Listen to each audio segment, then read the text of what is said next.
Presiden Republik Indonesia, Prabowo Subianto, menghentak meja dengan tangan kanannya sambil menyuarakan dukungan penuh terhadap kemerdekaan Palestina. Aksi spontan itu menggema tidak hanya secara fisik, tetapi juga secara politis, menandai pergeseran gaya komunikasi Indonesia di forum internasional.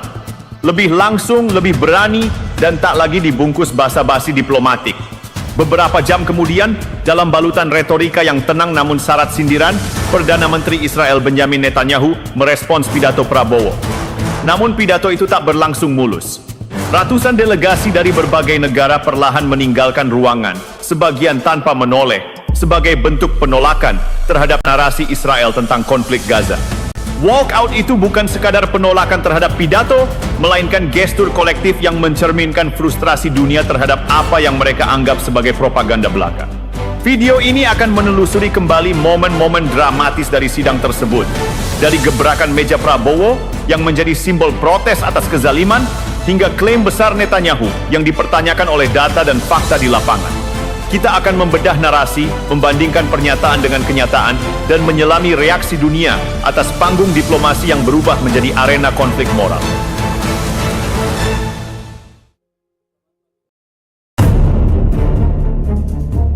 Di tengah kemegahan sidang umum Perserikatan Bangsa-Bangsa ke-80, suasana mendadak berubah ketika Presiden Republik Indonesia, Prabowo Subianto, tampil ke podium. Ia tidak sekadar membacakan naskah diplomatik. Prabowo berbicara dengan intonasi meninggi, gerakan tangan yang intens, dan emosi yang sulit disembunyikan. Ketika menyebut penderitaan rakyat Palestina yang terus berlangsung akibat blokade dan agresi militer, tangannya menghantam meja podium. Dentuman keras itu terdengar hingga ke baris belakang ruang sidang. Tidak hanya sekali, tetapi hingga 8 kali sepanjang pidatonya. Detik-detik tersebut terekam dalam berbagai media daring, termasuk dalam laporan video YouTube berjudul Dunia Gempar. Prabowo 8 kali gebrak meja di sidang PBB yang dengan cepat menjadi viral di berbagai platform media sosial. Aksi Prabowo itu langsung menjadi sorotan internasional. Di Indonesia, ia menyebut bahwa dirinya tidak menyadari telah menggebrak meja berkali-kali. Dalam sebuah unggahan video pendek di Instagram, Prabowo berkata bahwa dirinya terbawa suasana, mengisyaratkan bahwa semangat dan kemarahan terhadap ketidakadilan yang menimpa Palestina membuatnya kehilangan kendali sesaat. Reaksi spontan itu, yang tak lazim dalam panggung diplomasi internasional, justru memperlihatkan sisi emosional yang jarang diperlihatkan oleh seorang kepala negara. Di tengah pidato-pidato yang biasanya dingin dan formal, Prabowo memberikan satu hal yang berbeda, ekspresi mentah dari frustrasi kemanusiaan. Reaksi dunia pun terbelah. Sebagian pihak menganggapnya sebagai pelanggaran norma diplomatik, namun banyak pula yang justru mengapresiasi keberanian itu. Salah satu tokoh internasional yang secara terbuka menyampaikan pujian adalah Presiden Amerika Serikat, Donald Trump. Dalam pernyataannya yang dimuat oleh CNBC Indonesia, Trump menyebut pidato Prabowo sebagai tegas dan penuh energi, bahkan memuji tindakan menggebrak meja sebagai simbol keberanian politik di tengah kemunafikan forum internasional. Menurutnya, dunia butuh pemimpin yang berbicara dengan hati, bukan sekadar dengan naskah yang ditulis oleh tim komunikasi. Dari sudut pandang para pendukungnya, tindakan Prabowo mencerminkan kedalaman luka diplomatik yang dirasakan bangsa Indonesia terhadap penderitaan rakyat Palestina. Ini bukan hanya soal pidato, melainkan ekspresi dari solidaritas yang telah mengakar selama puluhan tahun. Bagi mereka, gebrakan meja itu bukan insiden, melainkan pernyataan keras bahwa Indonesia tidak akan lagi menyuarakan keadilan dengan bisikan diplomatik. Dalam situasi di mana penderitaan manusia terus dipolitisasi, tindakan Prabowo menegaskan bahwa tragedi tidak layak ditanggapi dengan kata-kata lembut.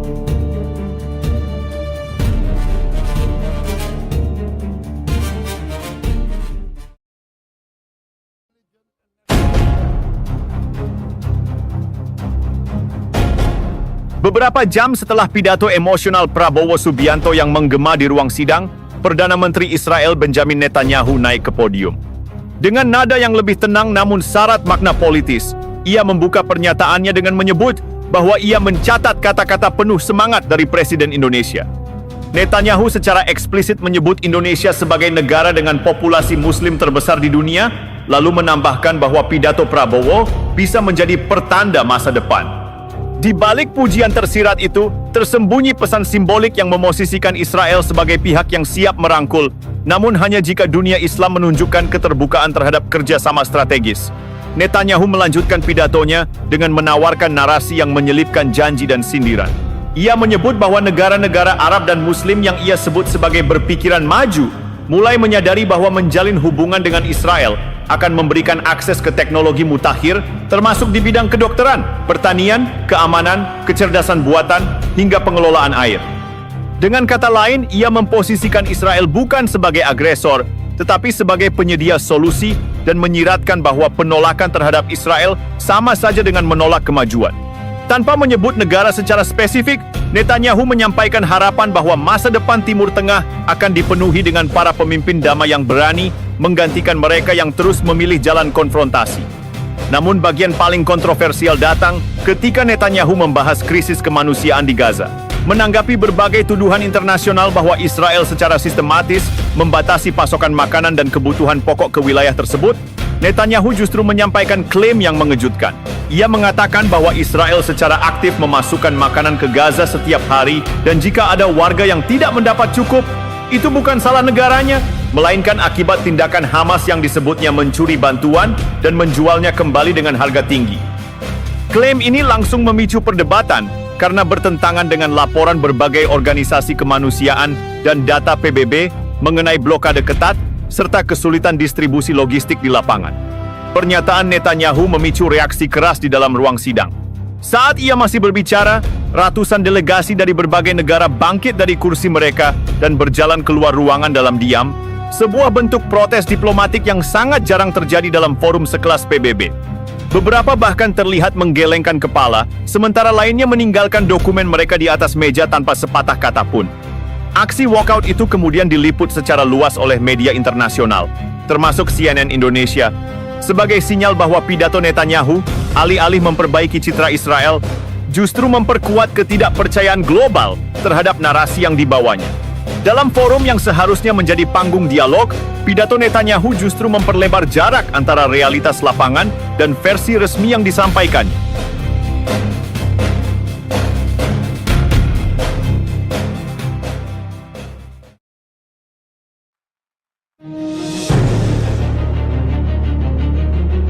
Dalam pidatonya di Sidang Umum Perserikatan Bangsa-Bangsa, Perdana Menteri Israel Benjamin Netanyahu menyampaikan klaim yang mengejutkan dan segera memicu kontroversi global.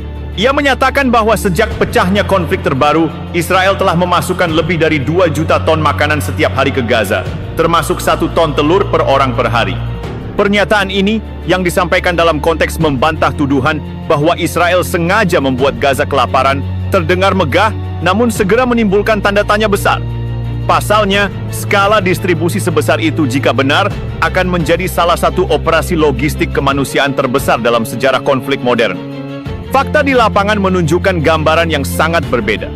Wilayah Gaza selama berbulan-bulan mengalami kehancuran infrastruktur secara masif akibat pemboman dan pengepungan. Jalan-jalan utama hancur, jembatan terputus, dan sistem distribusi bahan pokok lumpuh. Laporan investigatif dari The Guardian menyebut bahwa bukan hanya soal jumlah bantuan yang masuk, tetapi juga kemampuan untuk menyalurkannya ke wilayah-wilayah terdampak yang menjadi kendala utama. Bahkan ketika bantuan berhasil masuk melalui perbatasan, seringkali truk-truk pengangkut tertahan berhari-hari akibat pemeriksaan militer yang ketat atau harus memutar jauh karena rute utama sudah tidak bisa dilalui. The Washington Post dalam laporan khususnya mencatat bahwa jumlah bantuan yang benar-benar mencapai warga Gaza jauh berada di bawah kebutuhan dasar harian penduduk. Selain keterbatasan logistik, terdapat faktor penghalang lainnya seperti blokade Israel yang masih diberlakukan, serta gangguan keamanan yang membuat distribusi menjadi tidak stabil. Hingga saat ini, tidak ada data dari Badan Kemanusiaan Internasional yang dapat memverifikasi klaim Netanyahu soal volume bantuan 2 juta ton per hari. Sebaliknya, data yang ada justru menunjukkan kondisi sebaliknya. Kelangkaan pangan, antrean panjang untuk air bersih, dan angka malnutrisi yang terus meningkat. Dengan demikian, klaim yang disampaikan Netanyahu tampak lebih sebagai upaya membentuk narasi daripada cerminan akurat dari situasi kemanusiaan yang terjadi di Gaza.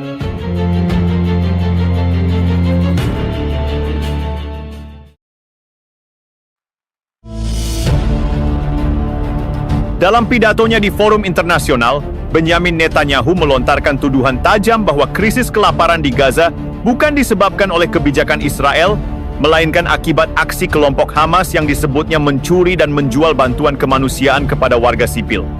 Tuduhan ini diarahkan untuk mengalihkan tanggung jawab dan menciptakan narasi bahwa kegagalan distribusi pangan sepenuhnya berada di tangan aktor non-negara yang menguasai sebagian wilayah Gaza. Namun, pernyataan tersebut dengan cepat menuai kritik dari berbagai kalangan, terutama karena tidak didukung oleh bukti yang kuat dan cenderung mengabaikan struktur kontrol wilayah yang kompleks di kawasan tersebut.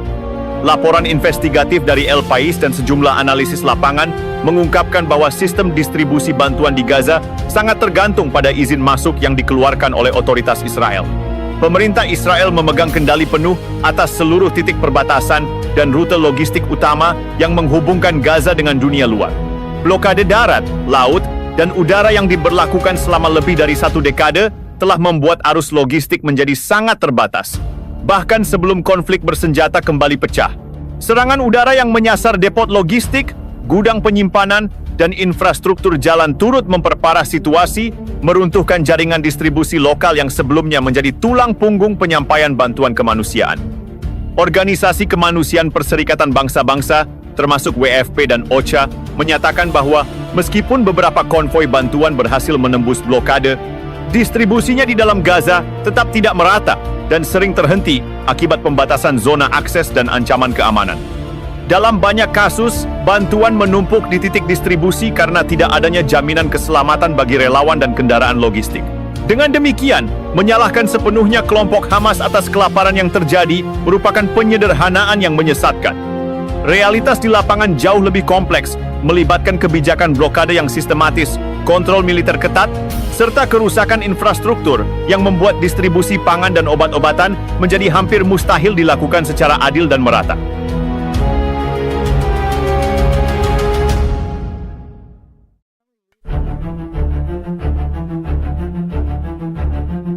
Pernyataan Perdana Menteri Israel Benjamin Netanyahu yang secara langsung menyinggung pidato Presiden Indonesia Prabowo Subianto mendapat tanggapan cepat dari jajaran diplomasi tanah air. Menteri Luar Negeri Indonesia, Sugiono, memberikan respons yang tegas namun diplomatis. Dalam wawancara singkat di sela-sela sidang PBB, Sugiono menepis anggapan bahwa pernyataan Prabowo membuka pintu bagi normalisasi hubungan dengan Israel dalam waktu dekat. Itu posisinya dia, saya jangan ditanya, ujarnya kepada awak media. Ia kemudian menegaskan bahwa visi apapun terkait Israel, termasuk kemungkinan pengakuan diplomatik, harus dimulai dari satu titik dasar, pengakuan terhadap kemerdekaan dan kedaulatan penuh bagi Palestina. Pernyataan tersebut memperjelas batas garis kebijakan luar negeri Indonesia yang selama ini bersandar pada prinsip kemanusiaan dan keadilan internasional. Meskipun dalam pidatonya Prabowo menyebut bahwa Indonesia bisa mengakui Israel jika Palestina merdeka, tanggapan Menteri Luar Negeri menegaskan bahwa syarat tersebut bukan sekadar wacana, melainkan prasyarat mutlak. Tidak ada ruang bagi pembahasan diplomatik lebih lanjut sebelum Palestina mendapatkan statusnya sebagai negara berdaulat. Dengan demikian, narasi Israel yang mencoba memanfaatkan pidato Prabowo untuk menunjukkan potensi hubungan yang lebih lunak dengan dunia Muslim, secara halus namun jelas dipatahkan oleh posisi resmi pemerintah Indonesia. Implikasi diplomatik dari pernyataan ini sangat jelas. Indonesia memilih untuk tetap berada pada posisi moral yang kuat di mata komunitas internasional. Mendukung kemerdekaan Palestina, menolak normalisasi yang lahir dari tekanan atau kepentingan ekonomi semata, dan menegaskan bahwa jalan menuju hubungan diplomatik harus melewati keadilan yang konkret. Sikap ini juga mencerminkan kehati-hatian strategis pemerintah dalam mengelola persepsi global, menjaga soliditas di dalam negeri, serta mengirim pesan ke dunia bahwa bagi Indonesia, kemanusiaan tidak bisa dinegosiasikan dengan keuntungan geopolitik.